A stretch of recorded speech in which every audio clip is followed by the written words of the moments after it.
Hi, welcome to the orchard. This month what I'd like to talk about is the pruning of fruit trees and getting the balance right. So we're going to look at how we prune trees and we make sure that they don't put too much fruit on or too much leaf growth. Let me talk you through this tree and why we need to work on it. If you look carefully, you'll see lots of new growth, which is brilliant because that's the future fruit of the tree. And we need to see new growth even if we're getting fruit. We always want a balance between new growth and fruiting wood.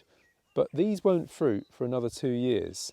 And if we just leave them unpruned, what will happen is we'll have lots of congestion, which stops the airflow, encourages disease, and actually individual shoots will compete with each other and ultimately will get less fruit.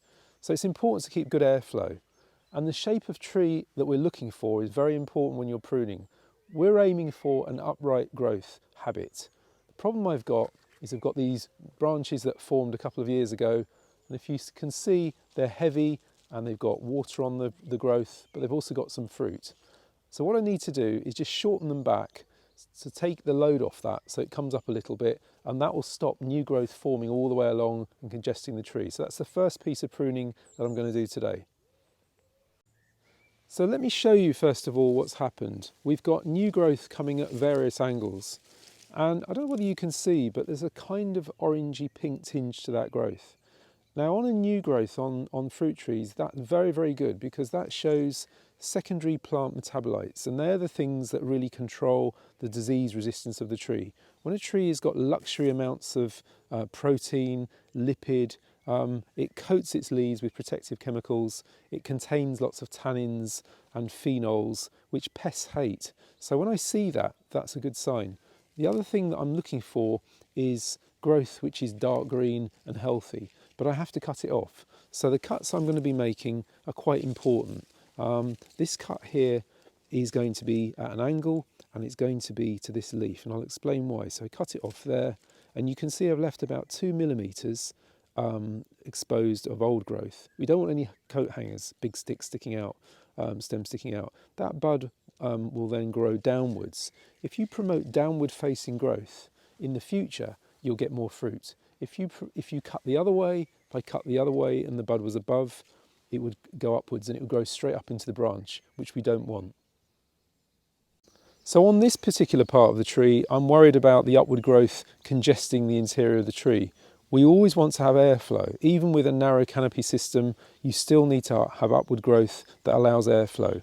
So here, there are no downward or upward facing buds. It's all rotating around in a spiral. So what I'm looking for are buds that are outward facing, and I'm taking off quite a large section of the branch here. See, I've cut that. The important thing to remember is I'm cutting at an angle, and that then means that this will heal very quickly, and then new growth, which will arise from this, probably in about 2 weeks' time, you'll see it coming out that way, away from the interior. So every cut I make is directing the growth out of the tree.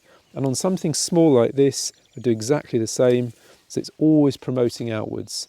So these shortcuts that I'm making, shortening back, I'm leaving them anything up to sort of 9 buds of new growth. But where they could congest with the branch, I might go back as far as 4. And this one I'm leaving here because it's a downward facing, and it's going to come out. So ultimately this tree, when it's finished, will have enough growth for next year. It'll have growth for the years to come, and it will also expose the fruit to the air, and that helps the ripening process. So these small green gauges here are going to be ripening later on, and ultimately we'll end up with a very healthy tree.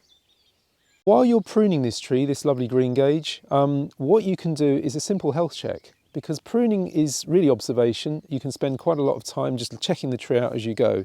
What are you always looking for on green gauges in plums is dark green glossy leaves, large leaves. These are leaves which are high in manganese and zinc. Trace element here is not a limiting factor because we're getting nice short jointed growth all the way up. That's fantastic. We've got a few yellow spots on the leaves. That could be cold damage. Sometimes sulfur deficiency causes that, but I don't think that's a problem there. I'm not seeing any canker in the trees, and I'm also not seeing any aphids. When I turn these leaves over, I'm not seeing any plum mealy aphid on them, and that's because they're very high in these secondary plant metabolites, which the aphids don't like.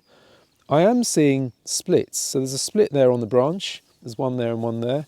That's historic damage, And you can see this branch is heavy, it's weighted down by fruit, it's rained heavily overnight, and the foliage is wet, so I'll shorten that back to take some of the weight off. And ultimately, in August, I'll do a second prune when the crop's gone, and I'll bring the branch right back, probably to about here. I'll probably cut it to about here and lose probably 1/2 metre off each of those branches.